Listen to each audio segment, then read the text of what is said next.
Alphabet de cierre de 2022, un año que más de un inversor quiere que cierre cuanto antes, un buen ejercicio. En 2021 empezamos también un poco mal, pero luego fue uno de los mejores años de la historia para muchos inversores. Tuvieron recuperaciones en las carteras muy potentes.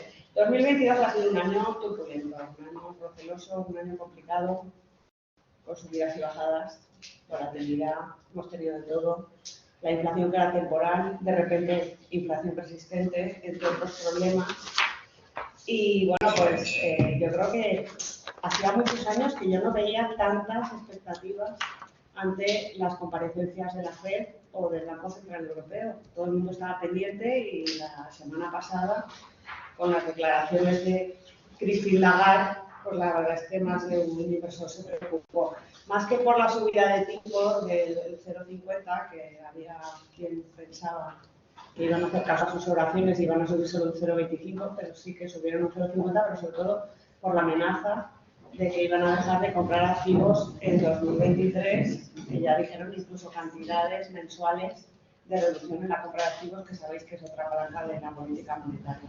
Esta política monetaria restrictiva que intenta reducir la inflación y bueno, pues que nos van a contar los excelentes ponentes que tenemos en el día de hoy, bueno, sus perspectivas para 2023 y sus reflexiones en este cierre de 2022. Me acompañan en la mesa don José Manuel García, socio director del área de grandes patrimonios de ATL Capital, firma a la que se unió en 2005 como responsable de Levante. Y destacar que José Manuel estudió en la Universidad de Valencia y realizó el máster bursátil financiero de la Fundación en 1997. Además, después realizó diferentes cursos de especialización, posee el Certified European Financial Analyst, el CEFA, y el programa de alta dirección SE por la London Business School. Como decía, es el director de grandes patrimonios de ATL Capital, pero previamente pasó por bancos del nivel de JP Morgan Chase o BNP Paribas como director gestor de patrimonios. Bienvenido, José Manuel. ¿Qué hay? Buenos días. También nos acompaña Antonio Aspas. Antonio Aspas es una referencia en el análisis de productos financieros y es socio y miembro del Consejo de Buy and Hold Capital, sociedad gestora de instituciones de inversión colectiva. Anteriormente, Antonio fue consejero en varios family offices y CAPs y gestor de patrimonio en Inversis y en DM. Es licenciado en Económicas y Empresariales por la UNED, tiene un máster de gestión de carteras por el IEB y también el título del European Financial Advisor por el FA. Bienvenidos aquí los dos, José Manuel, Antonio, y contarnos un poco vuestras reflexiones tan interesantes en este cierre de año. Bueno, antes que nada, muchas gracias, Isabel. Has empezado tu intervención diciendo lo que esperábamos el año pasado. El año pasado hicimos una conferencia por estas mismas fechas, más o menos. Y hablamos de una inflación coyuntural y no estructural, una inflación moderada, con unas subidas de tipos que ya se descontaban también moderadas, un escenario de crecimiento de bolsa para el 2022 y un dólar bajista, un euro alcista. Estas eran las previsiones que teníamos el año pasado. Lo que nos hemos encontrado es una inflación estructural mucho más alta de lo que esperábamos inicialmente, mercados de bonos cayendo dramáticamente y bolsas también con caídas del 10-15%.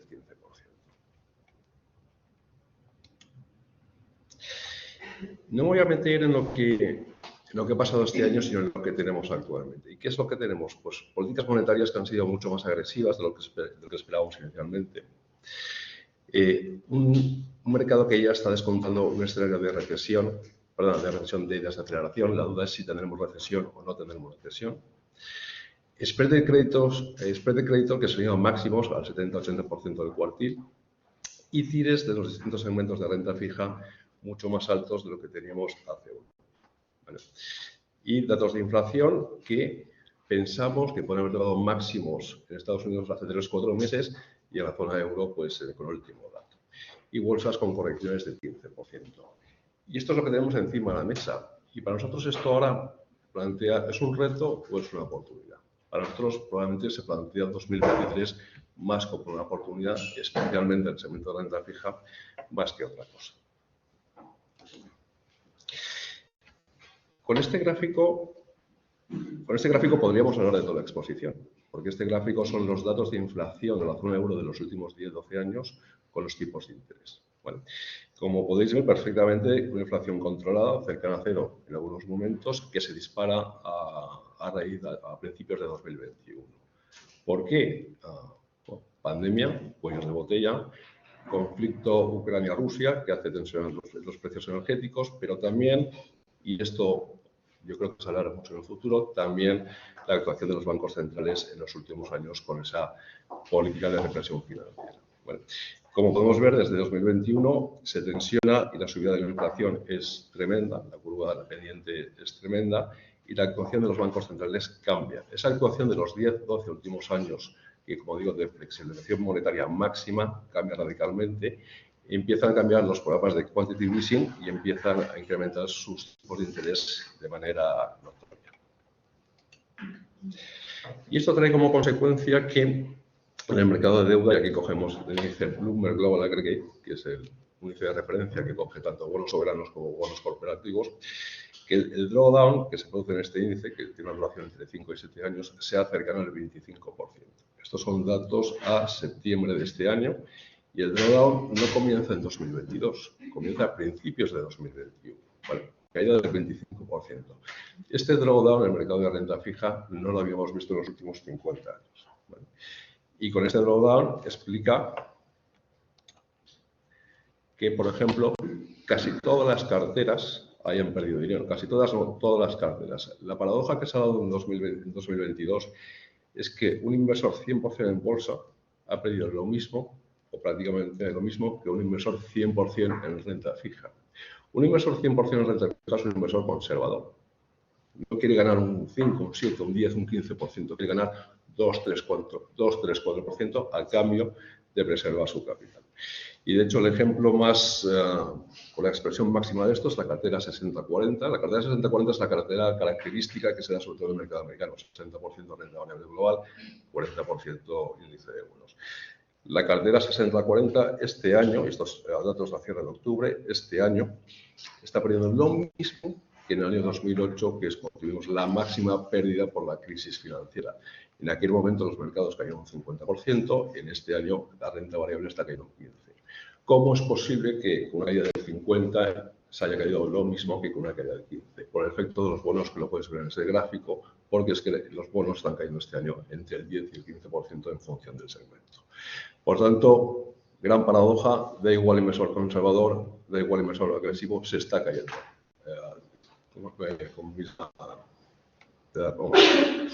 Con el mismo énfasis. Y aquí ya tenemos lo que son las caídas que se han producido en renta fija en los distintos segmentos. Yo llamaría la atención no tanto en la parte de high yield, porque la parte de high yield obviamente es parte de tipo de interés, parte de spread de crédito, aumenta prima de riesgo, voy a caer más. Lo que llama la atención especialmente es la parte de investment grade y sobre todo la parte de bono soberano, que es lo que tenemos aquí. Bono soberano, bono gobierno USA y bono gobierno Europa con caídas del 8%. Y estos son datos a cierre de noviembre, que los mercados se habían relajado algo. Ahora estamos volviendo a caer, pero esto en octubre eran caídas del 13-14%.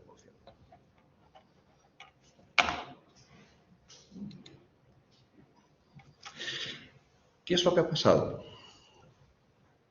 Abrimos la exposición diciendo de las subidas tan bruscas en tipos de interés. Aquí tenemos los tipos de interés que teníamos señalado el bono de 10 años de las principales economías a finales de 2021 y cómo estamos ahora. En todos ellos hemos tenido una subida de 200 puntos básicos. 200 puntos básicos que para un bono con una duración entre 7 y 8 años y haciendo un proxy muy simple, duración 10 años, incremento de 200 puntos básicos, casi podrías poner una caída del 20%. Si tenemos en cuenta una duración de 6-7 años, tenemos esas caídas del 14-15% que hemos tenido. ¿Vale? En ningún momento en los últimos años hemos tenido subidas de 200 puntos básicos en todos los tramos de la curva como ha pasado este año. La única referencia cercana sería el año 94, que también hubo una subida muy inesperada de tipos de interés y en ningún caso es parecida a lo que estamos teniendo ahora.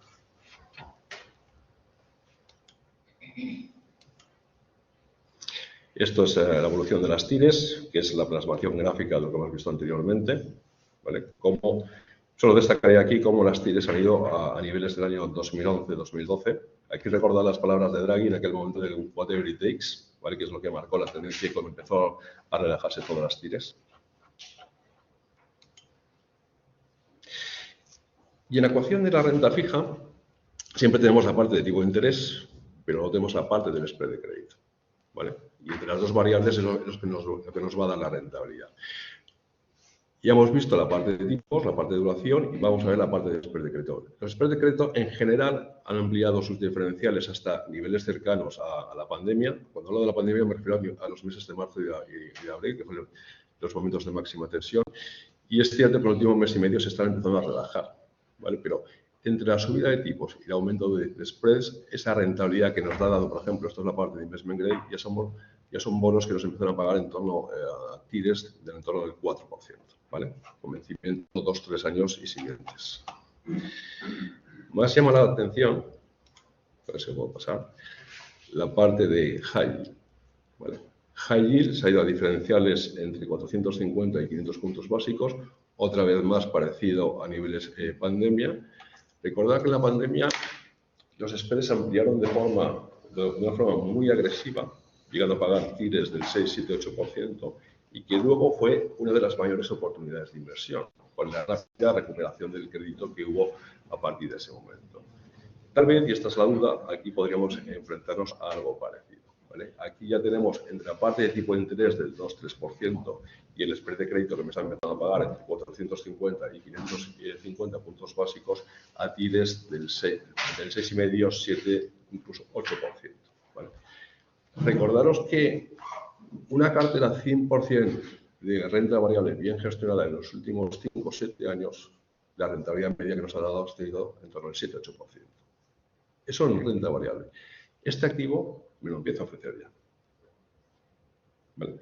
Y no estoy pensando si el mercado de tipos va a mejorar o puede empeorar, simplemente con el carry que lleva, con las circunstancias actuales, ¿vale? Entonces, posible oportunidad, veremos. Deuda financiera, subordinadas y cocos, ¿vale? A nosotros nos parece que siempre ha sido uno de los activos más atractivos. Ahora, con el aumento del spread, vuelve a ser muy atractivo otra vez, ¿vale? Y nos parece que en los últimos 10 años en el sector financiero ha sido mucho mejor ser bonista o comprar la deuda de los bancos más que comprar el equity.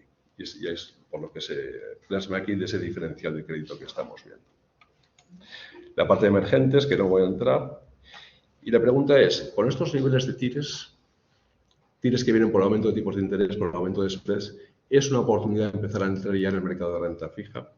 La respuesta está, primero, en los datos de inflación que están por venir y, segundo, en qué descuenta ya el mercado en cuanto a posibles subidas de tipos de interés. En cuanto a datos de inflación, que es la primera incógnita, aquí podemos ver, y he resaltado, el dato máximo de inflación en la parte americana, que si no leo mal fue este verano, ¿vale? A partir de este verano, el dato sigue siendo muy alto, pero empieza a decrecer lentamente. Por lo tanto, probablemente hemos tocado el pico. Y probablemente en la parte europea, el último dato ya ha empezado a mostrar ciertos síntomas de relajación, ¿vale? Y si nos vamos a qué descuenta el mercado, bueno, esto es la curva, esto es el swap a 10 años sobre inflación de las distintas economías. Lo que nos está diciendo esto es que el mercado ve una inflación normalizada, nunca con datos prepandemia, pero sí con datos mucho más normalizados en el entorno del 3%. Y esto es lo que nos da el mercado en estos momentos, ¿vale? Entonces, y de hecho el mercado de tipos de interés, y aquí tenemos la curva del tipo seguro, nos está descontando que los tipos van a subir hasta el primer trimestre de 2023 y seguirán estables durante el próximo ejercicio. Sin embargo, si vamos a la parte americana, la curva de tipos americana ya está descontando ese dato de inflación con un menor crecimiento que os comentaba anteriormente. Crecimientos hasta niveles de entre el 4, 4,5, 5% en la parte americana para, en la segunda parte de 2023, empezar a decrecer. Esto se vería de manera más acusada si en vez de un escenario de desaceleración tuviéramos recesión. Si tuviéramos recesión, sí que veríamos cómo los niveles de tipos podrían empezar a bajar a partir de 2023, pero la parte negativa sería la implicación que tenían los BPAs o los beneficios de las compañías que ahora comentaremos.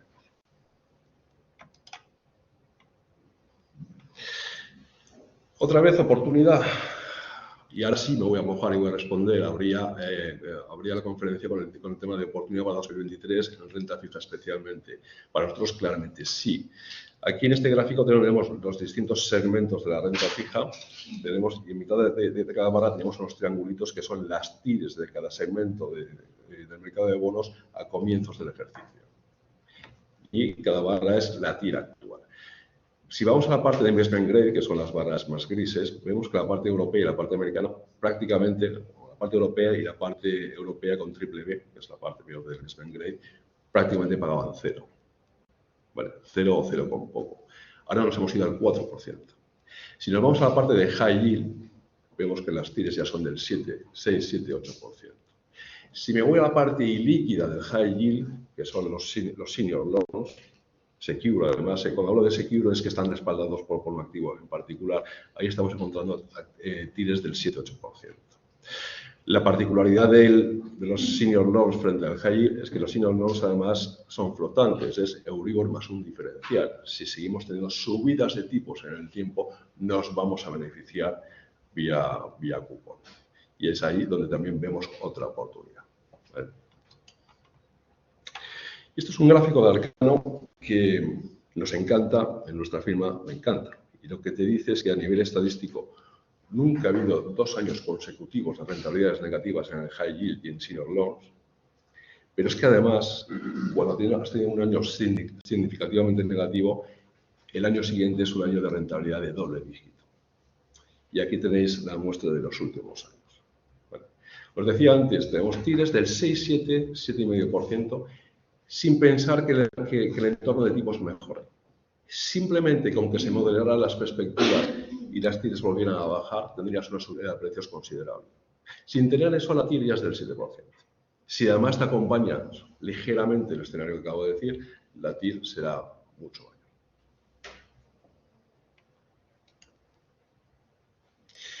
¿Y qué pasa con las bolsas? Pues las bolsas han tenido una corrección. Y aquí llama la atención, es que ve uno estas rentabilidades en negativo, insisto, esto es a cierre de noviembre, ahora a 20 de diciembre pues han vuelto a caer algo más, pero a cierre de noviembre las rentabilidades en el año, las rentabilidades negativas eran muy parecidas a lo que nos estaba dando el mercado de bonos, por eso os hablaba antes de la paradoja.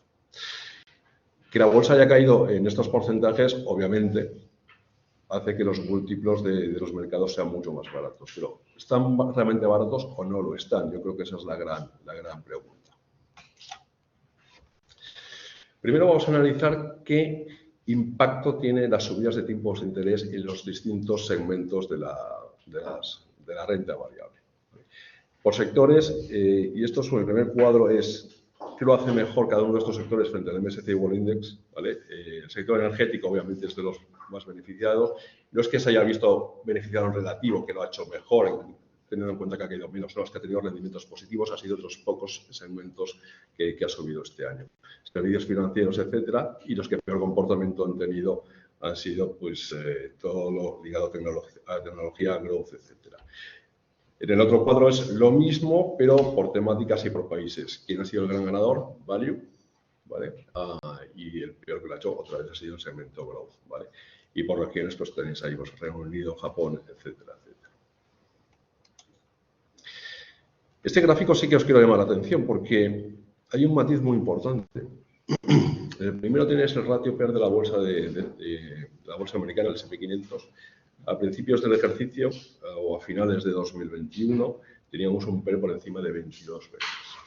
Y ahora nos hemos ido a un PER por debajo de 3 veces. ¿Está barato? Bueno, pues con ese ajuste de múltiplos motivado por la caída de precio de la bolsa americana, el PER de la bolsa o el PER del S&P 500 está igual que su media histórica. ¿Barato o caro? Está en su media histórica. Sin embargo, si nos vamos a la parte europea, hemos tenido un ajuste de múltiplos también muy significativo, pero nos hemos ido claramente por debajo de su media histórica. Su media histórica es de 14 veces, estamos en un PER por el forward o la estimación 2023 de 11 veces. Sí que vemos valor más en la parte europea. También decir que esto, como siempre La parte americana cotiza con un múltiplo mayor, también motivado por el mayor crecimiento y el mayor dinamismo de su economía. Esto hay que tenerlo en cuenta. Pero que la bolsa americana, y este es el primer dato que quiero lanzar, no está significativamente barata a pesar del ajuste que ha habido. Y este sí que es un gráfico importante. Porque, y esto en banca privada o en gestión patrimonial lo es casi todo. Es en función del nivel de múltiplos que yo voy a invertir, qué rentabilidad voy a obtener en los próximos 10 años. Con los múltiplos que yo tenía a principios de 2022, que es la barra azul, la rentabilidad esperada, esto es un gráfico de JP Morgan con el análisis estadístico de los últimos 50-60 años. ¿Qué rentabilidades hubiera esperado yo en los siguientes 10 años? Como veis, eran rentabilidades exiguas e incluso negativas. Y cuando hablo de exiguas es cercanas a cero, del 2-3%. Sin embargo, con el múltiplo actual, que es esa barra verde que estáis viendo, entrando en vez de un múltiplo de 22, un múltiplo de 15 de 6 veces en la parte americana o un múltiplo de 11 veces en la parte europea, me voy a encontrar rentabilidades del 7%, incluso del doble dígito o superiores. ¿Vale? Esto es lo que nos va a marcar la inversión a nosotros. Como inversores, cuando vayamos a invertir, tenemos que ver esta serie de datos. ¿Vale? A 1 o 2 años no tienes muestras de manera significativa, a 5 o 10 años, como te muestras de gráficos, sí. ¿Qué es la principal variable? Y con esto ya termino, que me estoy yendo el tiempo, creo. La principal variable que vemos nosotros para el que viene, o las principales dos variables. Uno, que el escenario de desaceleración no se convierta en un escenario de recesión. Punto 1. Punto 2, la evolución de los beneficios de las compañías. Esto es un gráfico un poco difícil de leer, son las estimaciones de las distintas economías de la evolución de los BPAs. Se está estimando todavía crecimientos más pequeños comparado con lo que hemos tenido. Esto es el forward para el próximo año. Crecimientos más pequeños de lo que hemos tenido en 2022, significativamente menores de lo que fue 2021, pero todavía positivos. Y esto es lo que el mercado nos acaba de creer. Porque si en vez de un crecimiento del 3-4% tienes crecimientos negativos, eso lo va a ajustar la bolsa rápidamente. ¿Vale? Y con las caídas que actualmente tenemos en los mercados, que nos hemos ido a estas valoraciones. ¿Vale? Con las caídas que actualmente tenemos en los mercados están recogiendo el escenario de subidas de tipos de manera agresiva que hemos tenido. No nos está recogiendo un escenario de recesión, no nos están recogiendo un escenario de caídas de los beneficios de las compañías. Pues de cara a 2023, oportunidad del crédito, claramente. Porque el crédito se puede volver a tensionar. Pero si a mí ya me estás pagando una TIR del 4 o 5%, puede ser que el mercado se tensione y puede que encuentre una TIR mejor del 5 o del 6, pero a mí ya me estás pagando el 4 o 5%.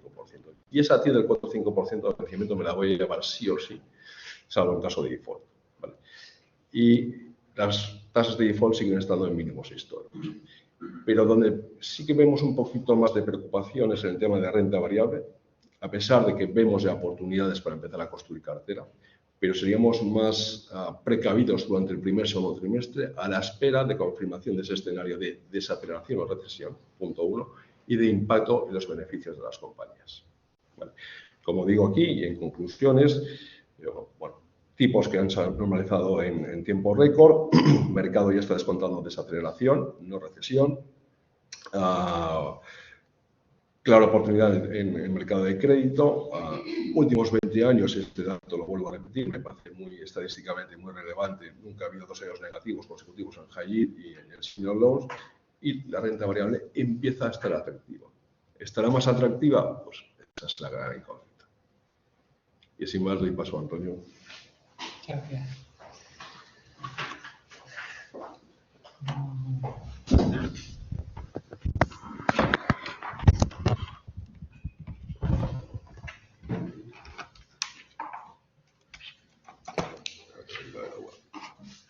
Bueno, como decía Isabel y como comentaba José Manuel, al principio del año pasado se esperaba que la inflación fuera temporal. Luego este año pues hemos visto el mensaje de Lagarde, que es de extrema dureza, pensando que la inflación va a estar alta hasta el 2024 o 2025. ¿Qué nos demuestra esto? Que nadie tiene idea de lo que va a pasar en el futuro. ¿Quién sabe si va a acabar la guerra o no, o va a recrudecer. Si alguien me dice si va a acabar la guerra en Ucrania o se va a recrudecer, qué va a pasar con el precio del petróleo, con el gas, es decir, hay tantas variables que es imposible predecir lo que va a pasar, porque el escenario cambia totalmente, porque se acabe la guerra, porque se recrudezca, porque se empeore la situación, el clima, es decir, hay tantas variables que es imposible saber lo que va a pasar. Entonces, lo que hay que manejar es con probabilidades e intentar estar en un escenario que sea positivo, que juegues como si fuera en el casino, con un porcentaje de probabilidades a tu favor. ¿Vale? Visto esto, vemos cómo está la situación. ¿Cómo estaba la situación? Esta es la valoraciones de los últimos 10 años del índice mundial. El índice mundial tiene un peso bastante importante de Estados Unidos, en torno a 2/3, y el otro tercio es el resto del mundo. Pues vemos como históricamente ha estado cotizando entre estas dos bandas, que es una valoración de entre 16, 20 veces, vemos 2013, como en el 2020-21 pues pasó a la parte alta de valoraciones, que estamos hablando pues de 25 veces valoración, y como las caídas de este año pues han hecho que vamos a estar cerca de la parte baja. Entonces, por valoraciones, estos son con beneficios cerrados de los últimos 12 meses, no con previsión de los próximos 12 meses. Pues estamos cerca de la parte baja de valoración a nivel mundial de las bolsas. Si además vemos cómo sería esto en empresas de mediana y pequeña capitalización. En empresas de mediana y pequeña capitalización es al contrario, es decir, históricamente ha estado más en la parte media de las bandas y ahora está en la parte baja. Vemos que hay un importante descuento en las empresas de pequeña y mediana capitalización frente al mercado, cuando además las empresas de pequeña y mediana capitalización suelen tener un crecimiento mayor que las empresas de gran capitalización, lógicamente porque no es lo mismo crecer para el Corte Inglés, para Amazon, que para una empresa pequeña, que las probabilidades de crecimiento son mucho mayores, si son acertadas. Si vemos en el IBEX, que hay mucha gente que suele invertir a nivel España únicamente, pues vemos que sería parecido al caso de las pequeñas y mediana capitalización, como estamos en la parte baja. ¿Por qué es esto? Porque aquí hay un pequeño truco, entre comillas, que es que en el IBEX el peso de los sectores tradicionales es mucho mayor. Sectores tradicionales me refiero a eléctricas, bancos, incluso industria, que están mucho más afectados y las valoraciones son más bajas que en los sectores de crecimiento. ¿Dónde vemos oportunidades? Como hemos dicho, en empresas de mediana capitalización, luego en empresas que tengan ventajas competitivas. El crecimiento es lo que más ha caído este año con mucha diferencia. Las valoraciones eran demasiado exigentes, sobre todo había una locura en empresas que crecían ventas aunque no fueran rentables. Tenemos casos pues, de portales de internet, de compañías, no sé si las conocéis algunas, hasta compañías como PayPal tenían una valoración exagerada, y luego Shopify, compañías que se dedican a la parte de internet con crecimientos muy fuertes de ventas de en torno al 100%. Ha sido famoso el caso Carvana. Carvana es una empresa que vende automóviles fundamentalmente por internet de segunda mano en Estados Unidos. Ha caído un 98% en lo que va de año. Y hemos pasado, pues de antes solo buscábamos crecimiento, me da igual que pierdas el dinero que sea, con tal de que crezcas, ahora pasamos al contrario. No, me da igual lo que crezca, lo que quiero es que tenga beneficios y que además sean crecientes. Entonces, hay oportunidades porque cuando el mercado va en masa, cuando la moda es valor, petrolera, lo que sea, todo eso, solo miro eso. Cuando la moda es crecimiento, solo miro el crecimiento. Entonces, ahora cuando la moda es que los sectores de crecimiento no me interesan, caes indiscriminadamente. Da igual que seas una empresa rentable y con perspectivas interesantes, como una empresa que tenga posibilidades de quebrar. Igual la que va a quebrar pues cae un 95 y la que sigue siendo interesante pues va a caer un 40. Pero las caídas suelen ser sectoriales. Muchas veces pasa que empresas sacan unos resultados excelentes, mucho mejor de lo esperado en todos los puntos de su cuenta de resultados, suben un 3% ese día y al día siguiente bajan. Ese 3% va en subida. Y por supuesto, a cualquier punto caen un 20%. Entonces, sectores de crecimiento con valoraciones aceptables, pues vemos hoy en día, por ejemplo, Google, pues está con valoraciones de 17 veces, cuando es una compañía que ha crecido históricamente a doble dígito, tanto en ventas como en beneficios. Ahí vemos interesante y también en sectores que tengan barreras de entrada. Veremos luego en los fondos, por ejemplo, renta variable, las compañías que tenemos principales, pues cómo serán esos casos. Aquí pasamos a la parte de renta fija. Renta fija hay que tener en cuenta el punto de partida. Estamos comparando la rentabilidad que daban los bonos investment grade contra la inflación core. ¿Vale? No se ve demasiado ahí. En los últimos años la rentabilidad de los bonos era claramente inferior a la rentabilidad, a la inflación core. La inflación core es la inflación subyacente, es decir, la que no tiene en cuenta los elementos más volátiles de la inflación, como es la energía y los alimentos. Lo que no tenía demasiado sentido, como decía José Manuel, era difícil encontrar bonos investment grade que pagaran más del 0,5%.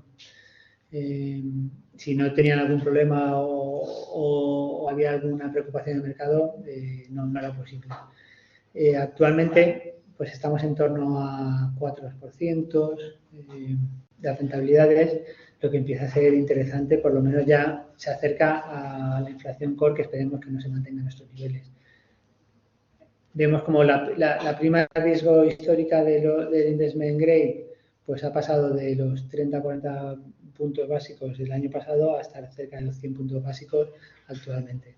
Que es la prima de riesgo, es la rentabilidad extra sobre los bonos más seguros, como sería el bono alemán. Históricamente, pues estamos en la parte media. Vemos como, si esto son 20 años, bueno, estamos en la parte, nos hemos acercado a la parte media de la evaluación histórica. Vemos este gráfico con el high yield. El high yield, como decía José Manuel, pues estamos en el 7,5% aproximadamente de rentabilidad, pero en este caso la prima de riesgo, aunque está en torno a 400 puntos básicos, está bastante alejada de su media, no de su media histórica, sino de las situaciones cuando ha habido estrés en el mercado. Cuando ha habido estrés de mercado, la prima de riesgo se va por encima de 1.000 puntos en el high yield. ¿Por qué? Porque los inversores piensan que va a aumentar las empresas que quiebran ante una situación negativa en la economía, y eso hace que aumente la prima de riesgo normalmente en demasía. Como he dicho, se van todos en bloque y se pasan de frenada. En la crisis de 2008 la prima de riesgo llegó a 20 puntos, a 2.000 puntos, un 20% por encima de la rentabilidad del bono seguro. Ahora mismo estamos en torno a 5, no llega al 5%. Lo que está descontando el mercado actualmente es que va a haber una crisis ligera, si la hay, y no de demasiada profundidad, y que no va a aumentar en demasía el número de empresas que quiebren. Entonces, aquí no vemos tan interesante, por lo menos hay que tener cuidado, porque aunque no lo esperamos, si al final la situación económica empeora más de lo esperado, la prima de riesgo que pagan los bonos high yield no es todavía lo suficientemente interesante.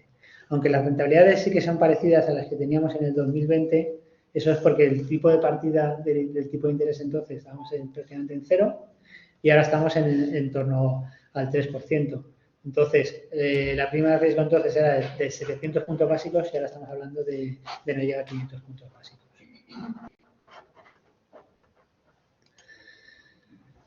Vemos aquí, como decíamos, qué oportunidades vemos. Vamos a empezar por la parte de renta fija.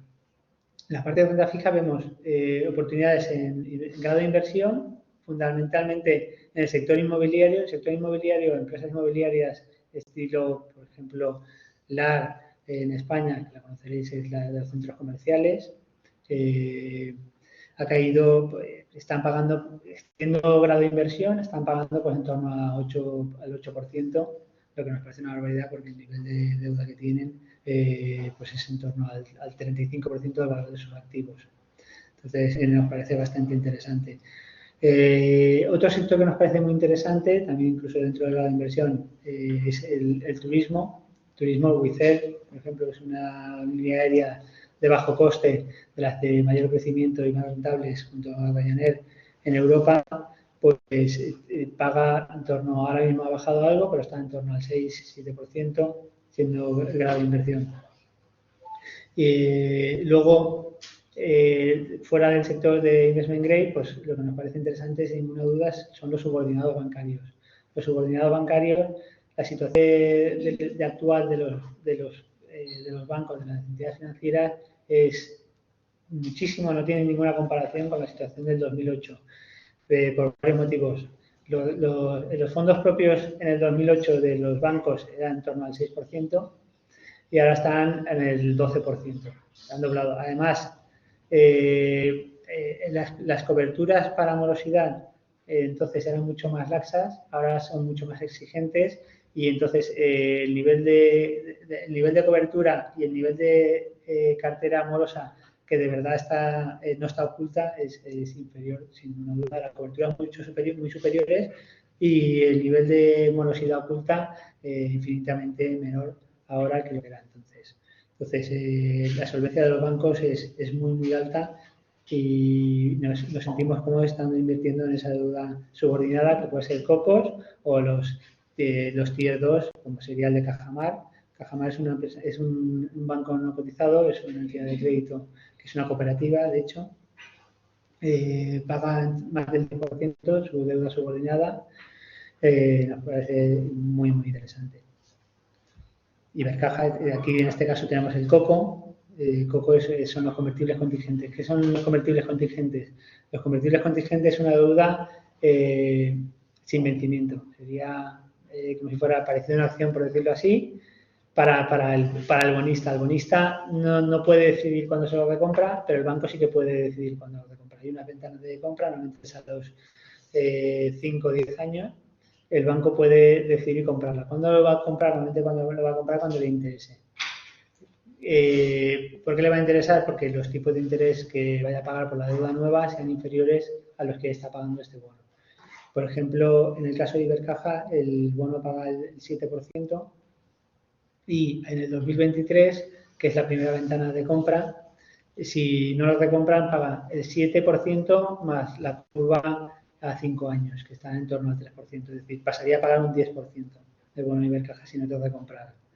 Creemos que lo van a comprar, pero si no lo recomprasen, no tenemos ningún problema. Estamos encantados de estar en una deuda a más del 10%, porque el bono, de hecho, cotiza por debajo de la par, está al 97%. Y no vemos ningún problema de solvencia en Ibercaja, de hecho, ni prácticamente ningún banco español. En el flexible, al final es parecido a la parte de equity, lo podemos ver en la parte de equity, donde hemos dicho que vemos interesante. Pues en compañías con ventajas competitivas, CIE Automotive. CIE Automotive es una empresa española de componente de automoción. Parece que es un sector malo, con pocas ventajas competitivas. Si vemos el crecimiento de CIE Automotive en los últimos 10-15 años, se asemeja al de Google. Ha crecido entre el crecimiento orgánico y no orgánico, ha crecido a doble dígito, y tanto en ventas como en beneficios, y su margen ha mejorado sustancialmente en este tiempo. Bastante resistente al ciclo. De hecho, este año ha seguido aumentando ventas y beneficios, y cotiza pues, por debajo de 10 veces el PER, a pesar de todo esto, y con una directiva magnífica. Brookfield es la mayor gestora de fondos de infraestructuras. Ha estado fuertemente castigada porque el momento no es el propicio, y nos parece muy interesante. De hecho, el peso ha aumentado, ya estamos por encima del 5%, tenemos en torno al 6-7% en Brookfield por las caídas de la semana pasada. Louis Vuitton es la empresa número 1 de lujo a nivel mundial. De hecho, la semana pasada su principal accionista pasó a ser la persona más rica del mundo, Bernard Arnault. Y también el historial de crecimiento histórico ha sido pues por encima de doble dígito. Actualmente cotiza per 20, que puede ser elevado, pero para el crecimiento histórico que ha tenido nos parece que es muy interesante. Es una empresa que tenemos en cartera de hace más de 10 años y en este tiempo pues, ha multiplicado por 7, sin contar dividendos, desde que la tenemos en cartera. Por ejemplo, este año China ha bajado sus ventas, el mercado chino, pues con todo el COVID, toda la situación, y a pesar de todo, el crecimiento de ventas de Louis Vuitton ha sido de doble dígito, en torno al 12-13%, porque ha habido otros mercados que han compensado. Nagago es una empresa de consultoría tecnológica, pues para empresas que quieran mejorar sus procesos tecnológicos, realizar cualquier proceso de I+D. Nagago es otra empresa que crece pues en torno al 20-30%, lleva creciendo los últimos 5 años.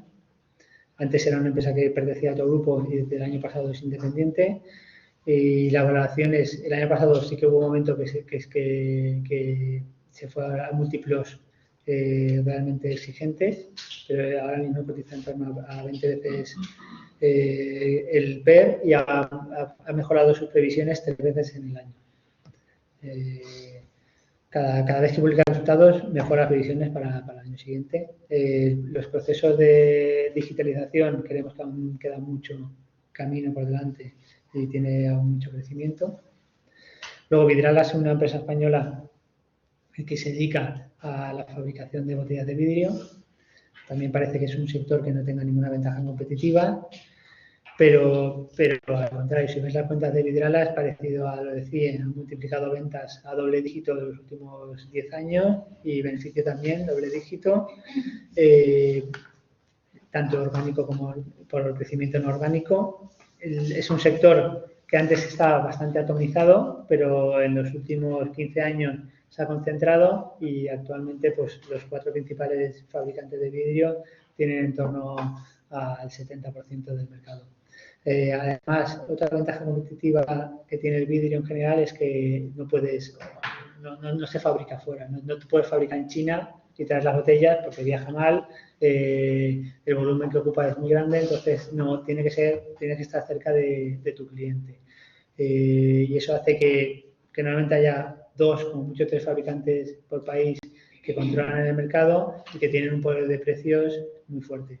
¿Qué le ha pasado a Vidrala este año? Vidrala este año, a pesar de que no ha bajado, pero está prácticamente plana en el año, a principio de año cayó en torno al 20% la acción, porque el precio del gas es como 1/3 de sus costes y el precio del gas multiplicó por 7.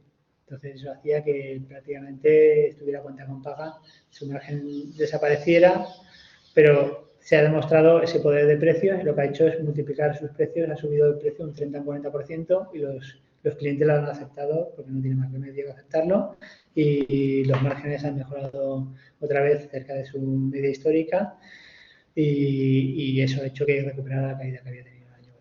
Vidrala es otra compañía que tenemos, pues yo creo, más de 10 años en cartera y también ha multiplicado por 7-8 veces su precio. Y por último, quería poner esta gráfica. Aquí vemos todos los acontecimientos que han pasado cada año y siempre hay algún motivo para vender o para si estás comprado, para no comprar si no habías comprado anteriormente, porque siempre hay alguna preocupación. Cuando no es el COVID, es una guerra, cuando no es la pandemia y cuando no siempre habrá algún motivo para estar preocupado. Si buscas el momento idóneo que no haya ningún problema, posiblemente la valoración de la bolsa será muy exigente y al siguiente año tendrás algún problema que hará que las valoraciones caigan mucho y que hayas hecho una mala compra. Entonces, nuestro consejo siempre está invertido en el peso que se sienta cómodo, en cuenta variable de renta fija y que lo mantenga a largo plazo. Intentar hacer market timing es como jugar al casino a ver si sale rojo negro. Lo iba a poner yo también. Muchas gracias. Pues pido un aplauso para los dos ponentes.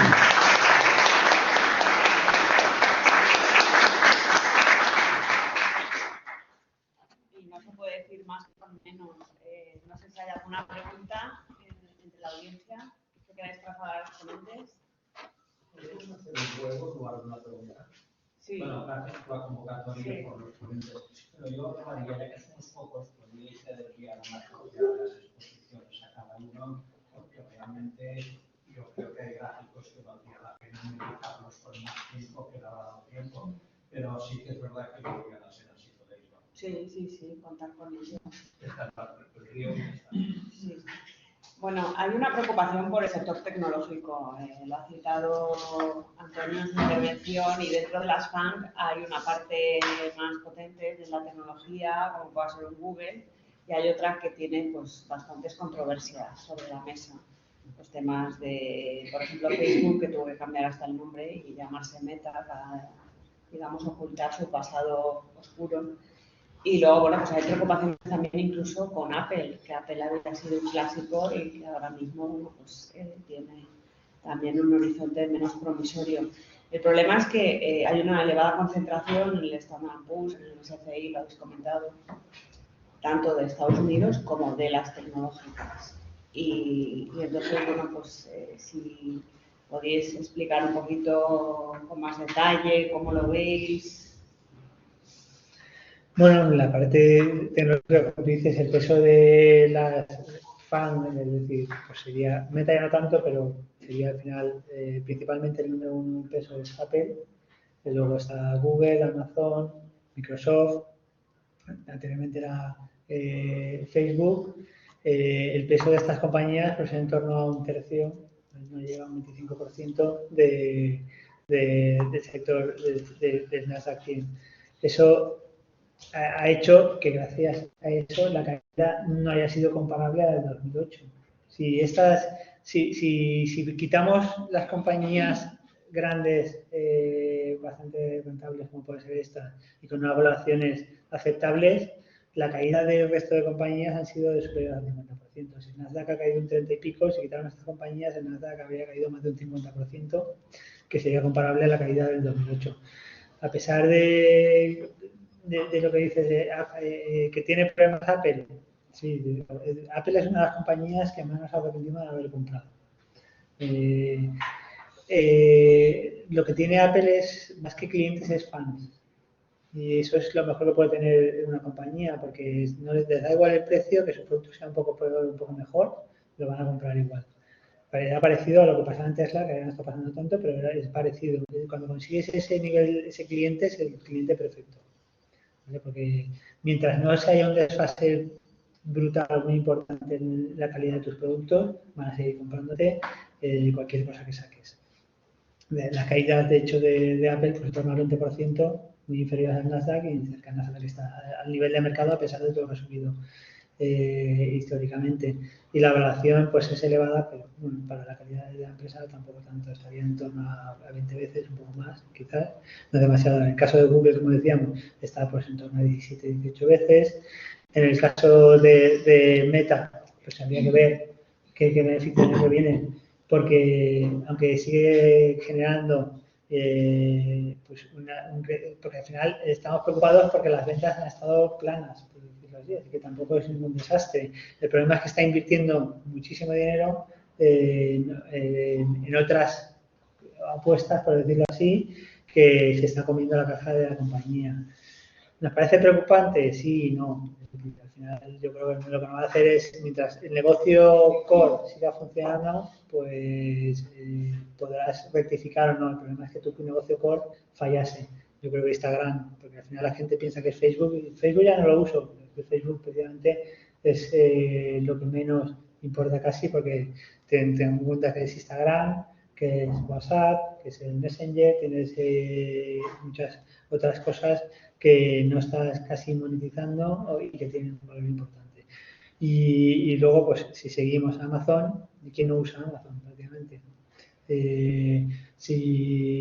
Además, donde más gana dinero Amazon no es con las tiendas, es con el almacenamiento en la nube, que AWS, que es el negocio más core, parecido a Meta. Si decidiera recortar gastos superfluos, por ejemplo, salía el otro día que en los dispositivos Alexa ha perdido billones invirtiendo ahí. Si decidiera cortar esa apuesta, pues sería una empresa ultra rentable. Y también si quisiera mejorar un poco el margen, que nunca lo ha querido y siempre ha estado con unos márgenes muy bajos a propósito para conseguir seguir aumentando cuotas de mercado. Entonces, Microsoft, pues, crecimiento, este año sigue creciendo a doble dígito o en los últimos trimestres igual un pelín por debajo de doble dígito, pero tiene unas fortalezas, unas ventajas competitivas que son prácticamente indestructibles hoy en día, no sé dentro de 5 o 10 años, pero hoy en día nadie se va a quitar Windows, nadie va a dejar de usar AWS, ni Amazon, ni Instagram, ni WhatsApp, entonces ni Apple, entonces pero el problema más ha sido de valoraciones que eran algo infladas, no, por supuesto no tiene nada que ver con las valoraciones de muchas empresas más pequeñas, pero sí que estar a 30 veces pues igual era excesivo, pero ahora que están en torno a 20 veces pues posiblemente estén baratas. Muchas gracias. La verdad es que tenemos aquí un comité de sabios, como veis, que les preguntas de cualquier tema y vamos. Aquí tenemos toda opinión, otra cosa es que... José Manuel, una pregunta de macro. Cuando empezó Christine Lagarde dijo que uno de sus principales cambios iba a ser la política de comunicación del Banco Central Europeo.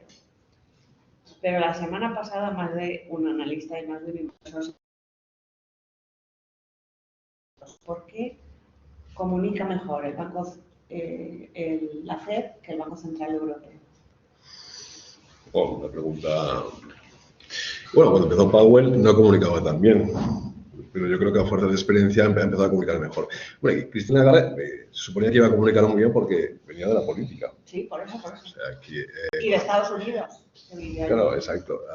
Bueno, gente del FMI, etcétera, con lo cual tenía mucha experiencia. Pero luego, una cosa es la teoría y otra cosa es la práctica. Y además yo creo que ella ha tocado vivir una situación realmente compleja. O sea, que cuando ella entró hace año y pico a lo que estamos teniendo ahora, que tal vez es el cambio más sustancial que hemos tenido en política monetaria en los últimos años, yo creo que el acomodamiento de la nueva política que hay ahora es incluso más extrema de lo que fue después de la crisis financiera, que era empezar con los QE y ahora es cambiarlo todo. Ayer en clase hablamos de los tipos negativos, que era una anomalía y ahora estamos normalizando. Entonces yo creo que Christine Lagarde tiene que enfrentarse a todo eso y comunicar todo eso con la inflación como la tenemos no es nada fácil. Entonces yo creo que al final el mensaje que dio unos días fue un mensaje duro, pero también en línea con, vamos a trabajar en línea con lo que es nuestro objetivo, que es esa inflación del 2%, que no la vamos a ver en mucho tiempo. Pero vamos, que yo creo que no tiene una tarea fácil. Bueno, mi opinión es que precisamente por política y no conoce de mercados es el problema que ha tenido. Si vemos Draghi trabajaba en banca de inversión, conocía perfectamente cómo funcionan los mercados y es el que nos ha salvado al euro. Las intervenciones de Lagarde han sido desastrosas. Es que la primera que hizo en el 2020, cuando dijo que no le preocupaba la prima de riesgo, se dispararon los tipos de interés en Europa, que pasaron de, pues, casi subieron 1,5 puntos en una semana, que tuvo que rectificar casi a los 3 días porque se podía causar un colapso en los mercados. Ahora ha sido parecido, es decir, quiere lanzar mensajes así rimbombantes y no sabe el efecto que tienen los mercados, que son tremendos y que hay que hablar ahí con mucho cuidado y con pies de plomo, y es un problema. Yo creo, sinceramente, que igual que decía lo que decía antes al principio, igual que decía hace un año que la inflación era transitoria, ahora se pone ella más dura que nadie y ya veremos si dentro de 6 meses tiene que cambiar otra vez. Bueno, yo creo que lo que cambia, como siempre, es que la parte europea o el BCE va por detrás y Estados Unidos siempre toma la delantera. O sea, lo estamos volviendo a ver. Yo creo que al BCE pues, está tomando medidas rápidamente porque ve que no puede controlar como lo está haciendo Estados Unidos. Sí, pero tú ves que, por ejemplo, los tipos de interés del bono de 10 años americanos ya están bajando y aquí estamos acercando otra vez a máximos. Es que sí que es que va todo en la misma... No, porque yo creo porque quiere ir, pues eso, siguiendo el mismo paso, pero lo dices cuando vas detrás de él, entonces es precisamente igual, cuando ya tienes que volver, estás yendo. Y, por ejemplo, en las carteras ahora mismo se está hablando de protagonismo de Estados Unidos y se habla de Asia sin China. ¿Cómo veis el tema de China? China era la gran oportunidad hace 2 años. Hace 2 años, de hecho, el comportamiento rendimiento de la bolsa china fue francamente bueno y a partir de ahí pues ha tenido un drawdown. Drawdown es la máxima caída. Soy el inversor más dentro del máximo y me salgo por el mínimo. El drawdown que ha tenido pues es cerca del 50%. ¿Vale? Todo ello pues debido a dos cosas. Primero, a menores datos de crecimiento, obvio, pero también a la política tan restrictiva con respecto a los confinamientos. Y eso les ha pasado factura. Y todo esto unido además a todo este cambio de regulación que hubo con las tecnológicas dentro del mercado doméstico y con las compañías chinas cotizando en Estados Unidos. Que eso, cualquier cambio regulatorio en ese sentido, pues le pasa factura en cuanto a inseguridad jurídica. Entonces, China, que lo ha hecho muy mal en el último año y medio, con ese drawdown del 50%, ahora algo mejor. En noviembre ha sido el mercado que mejor lo ha hecho, una subida de casi el 20%. Pero yo creo que en la medida que la política de confinamientos se vaya abriendo y se vaya confirmando ese mejor crecimiento, probablemente China debería dar la sorpresa. Y además por dos razones. Estructuralmente el crecimiento chino va a ser superior a la media del crecimiento global y eso lo tiene que reflejar su mercado de valores. Punto uno. Punto dos. Y esto hablo en cuanto a la importancia de esa economía. Punto dos. El mercado chino con respecto al mercado global de acciones, mercado global de deuda, su peso es muy pequeño, es nimio. La relación de su mercado con respecto a su economía no tiene sentido. Eso acabará corrigiendo en los próximos años. Entonces, de manera estructural, China es un mercado que deberíamos tener en el radar. Otra cosa es cómo nos aproximamos a China, si las acciones A, las H, si con qué fondo especializado y cómo lo hago. Porque ahí la temática es muy amplia, pero que China deberíamos tenerlo, como digo, en el radar y deberíamos tenerlo en nuestro foco, eso es indiscutible. Bueno, en mi opinión, China sería parecido a lo que decimos de los bonos de grado de inversión y bonos allí.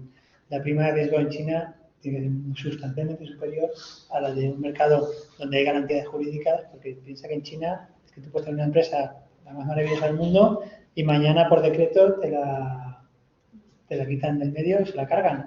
Entonces eso es una prima de riesgo brutal, eso no puede pasar, ¿no? En Estados Unidos ni en Europa, en principio, no se conocen casos. Entonces pasa como en Rusia, invertir en Rusia. Es que, no digo ahora, pero hace 3 años las valoraciones de las empresas rusas eran, pues, daban la mitad de múltiplos de las americanas europeas por eso mismo, porque es que de la mañana, de un día para otro, te pueden quitar la compañía.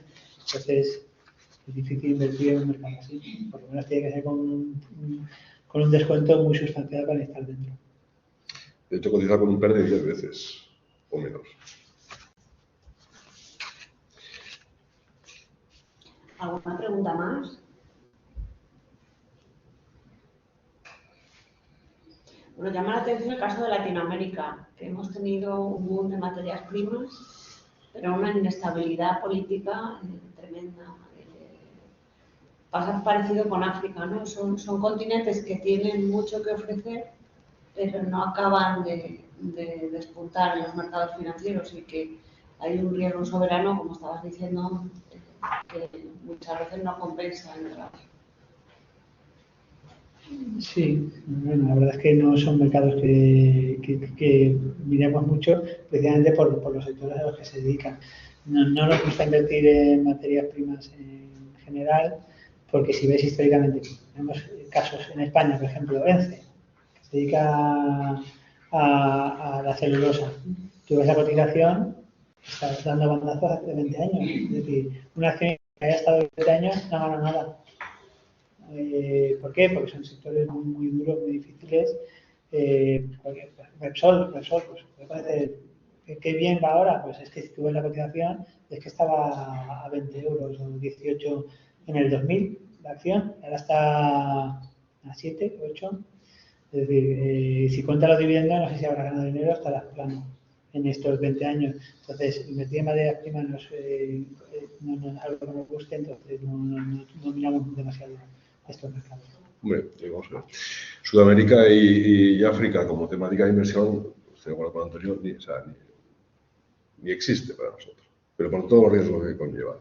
Lo que sí que existe son muchas compañías que están allí y son las compañías del sector que tú has mencionado, que básicamente es energético y materias primas. Y de hecho estas compañías han sido parte de ellas de las ganadoras este año y el año pasado. ¿Vale?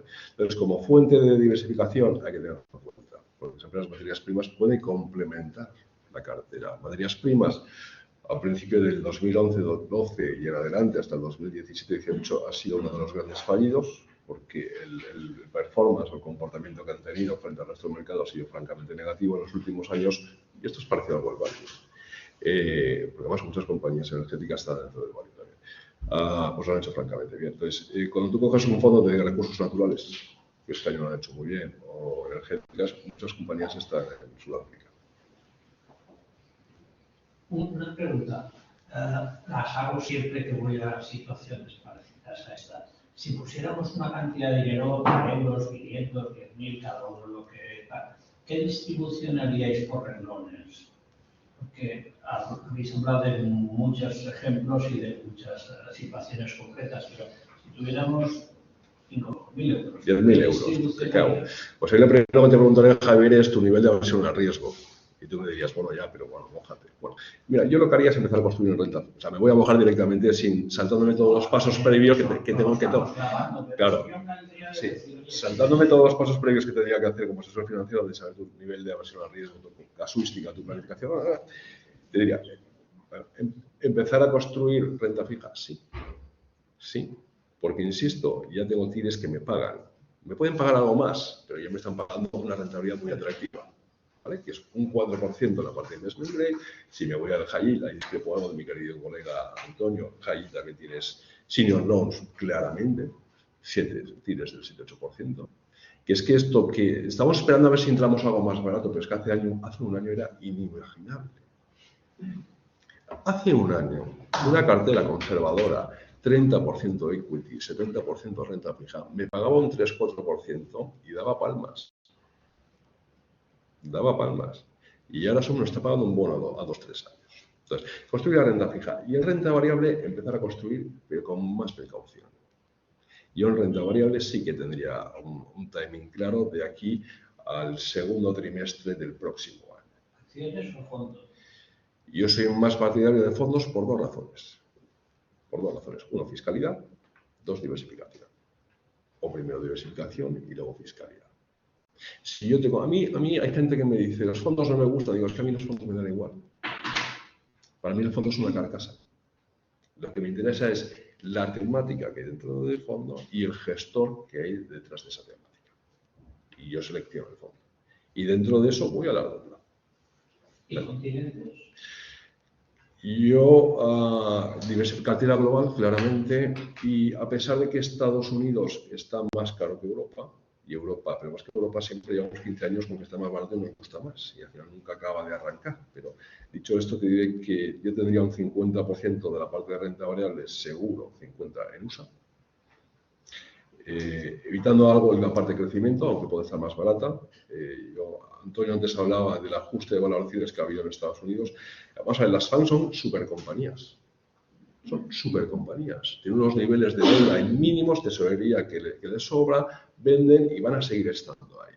El problema que tenían las FANG, en particular, era un exceso de valoración y la tecnología en general, un super exceso de valoración. Y ha hecho una muy buena observación. Las FANG han caído un 20 o un 30%, el resto es que te ha caído un 40 o 50%. Entonces, yo seguiría evitando algo la parte de growth y estaría más en compañías más industriales, blend decimos aquí en el sector más industrial. Y la parte europea, pues de la misma manera. Y empezaría a tener algo en el sudeste asiático que está barato, incluido China. China, y Antonio tenía razón, tienes un riesgo regulatorio que es tremendo. Y eso se paga. Eso se paga por un mayor prima de riesgo, que eso es traducido a un menor precio, que es lo que está. Pero empieza a estar razonablemente barato para empezar a construir. Cuando digo empezar a construir es que si tengo 10 en bolsa, tengo un 0,5 en China, no tengo más. Y por ahí empezaría a construir. Entonces, renta fija, claramente empezar a construir ya. Y en renta variable, empezando a dar algún paso, pero con cash. ¿Y el dólar? Porque hemos tenido una revalorización. Es la pregunta que faltaba, la del dólar. Sí, porque si 50% de renta variable USA. Nosotros, en principio, siempre no solemos cubrir las de divisa, nunca, dejamos que fluctúen, porque al final las divisas fuertes como el dólar, el euro, La libra suelen moverse en bandas laterales, no conforme las divisas débiles de los países, que son bandas que van bajando, y se van depreciando a largo plazo. Dicho esto, no pensábamos que la valoración del dólar era demasiado fuerte y cubrimos pues, la mitad de la cartera en la parte del dólar a €1, cuando estaba a la par, y esperamos que siga subiendo. Pero por valoraciones históricas, pues si fuera el 1.10, pues posiblemente sacamos hasta 1.10, 1.15, pensamos que puede tener recorrido. Nosotros en cuanto al dólar, el año pasado el consenso del mercado era dólar bajista, euro alcista, lo he dicho al principio. Nos equivocamos todos. Este año, no sé cómo será, pero vamos, antes que dar mi opinión, yo creo que el movimiento que ha comentado Antonio, nosotros también hicimos algo parecido. Por debajo de la paridad empezamos a hedgear las posiciones y nos sentiríamos cómodos otra vez en dólar a partir del 1.10, 1.12. ¿Vale? Dicho esto, los estrategas dicen que en la medida que se vayan subiendo tipos o se vaya fortaleciendo la política monetaria en Europa, el euro debería fortalecerse algo más frente al dólar. Esto es la teoría, luego veremos. Una de las cosas que más influyen en la divisa es la inflación. ¿Qué pasa en los países emergentes? Pues que con la inflación de doble dígito, pues eso se va depreciando su moneda constantemente. Bueno, no constantemente, va a golpes realmente, pues pero a largo plazo se deprecia fuertemente. En el caso de Europa, la inflación es incluso ligeramente inferior a la de Estados Unidos, por lo que creemos que no debería depreciarse y a largo plazo. Entonces, pues la banda del 1.20, pues vemos que la bastante bien. Yo tengo una pregunta, porque se habla más de nuevas inversiones, pero en carteras, por ejemplo, agresivas que ya están constituidas, que actualmente pues seguramente es gente que haya invertido a lo largo del último año, pues ha tenido una caída importante. ¿Hay qué consejo o qué opciones podemos tener? ¿Cambiarlo hacia renta fija?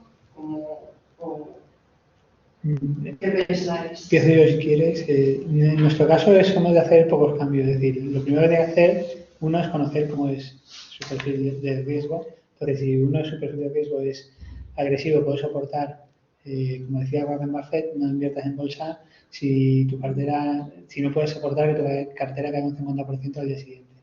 Entonces, si tú puedes soportar la volatilidad, deberías estar invertido a largo plazo y no preocuparte si la bolsa sube o baja. Pero claro, siempre que tengas una diversificación. Entonces, yo estoy invertido a nivel global. Invertirse temáticamente me parece muy difícil. Si ahora invierto a growth, pasarme es dificilísimo. Es lo que decía del casino, rojo, negro, par, impar. Es que yo lo que tendría es, por supuesto, pasar de growth. Ahora me paso a la fija, posiblemente lo que vas es con el pie cambiado y vas perdiendo aquí, perdiendo allá.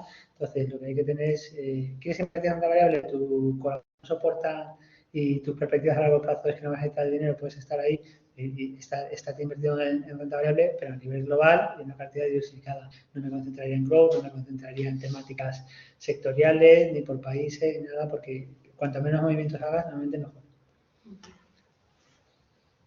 O sea, la eterna pregunta de todos los clientes cuando nos llaman, ¿no? Porque llevamos ahí de todo. Materializar pérdidas, que no es mala idea, y si estás en fondos, compras un fondo parecido. No, esa es otra cosa. Las carteras han bajado un 20 o un 30%. Pero eso es la compensación fiscal que estamos haciendo ahora, ese es otro tema. Y ahora tengo pérdidas en determinados activos, vendo, ¿vale? Y automáticamente compro un activo distinto pero parecido, ¿vale? Para seguir invertido y haber consolidado fiscalmente. Eso es un tema. La pregunta que tú dices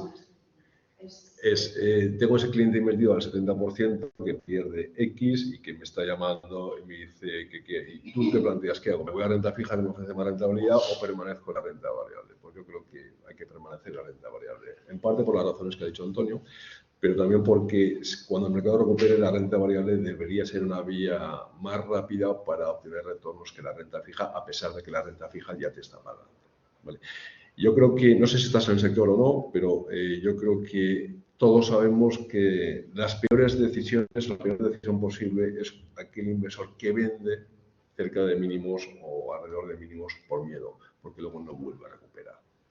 Yo siempre digo que los asesores financieros o los gestores patrimoniales llega un momento que dejamos de ser gestores y nos convertimos en psicólogos, buscando el punto emocional de nuestros clientes. En cuanto no venga, o sea, no vendas. Pero es que no duermo ya, pero es que no puedes vender.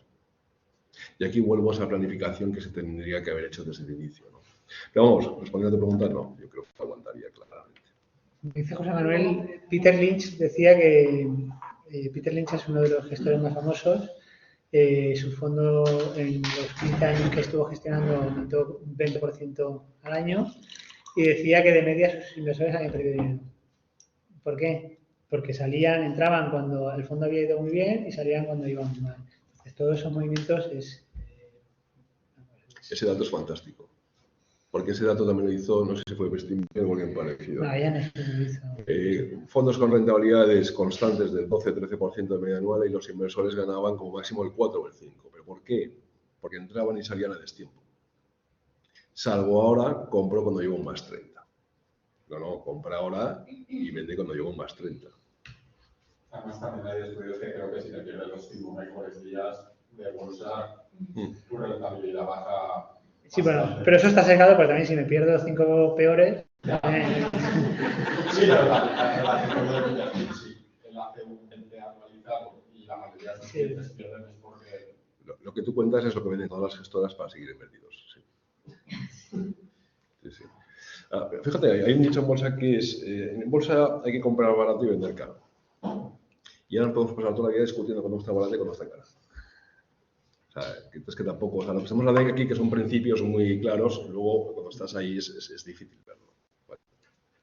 Yo antes me dedicaba a asesorar a clientes y ya llegó un momento que es que no discutía con un cliente. Oye, que estoy dudoso, quiero vender. No, porque es que como le digas, te ha pasado al principio. No seas tonto, espérate, que ha bajado un 20%, bajaba otro 10%. ¿Ves? Te dije que tenía que haber vendido y no te echaba la boca a ti. Y entonces tendrían un peor. En vez de con un 20, con un 30. Entonces, ¿quieres vender? Por eso te has pasado la gestión, que es más fácil. Muy bien, pues muchísimas gracias. Yo creo que el desayuno ha superado las expectativas, gracias a los dos ponentes que hemos tenido, gracias a todos los que habéis venido a la sede de la Fundación, gracias a los que escucháis la grabación de este desayuno por seguir el canal de la Fundación. Y bueno, yo me voy más tranquila.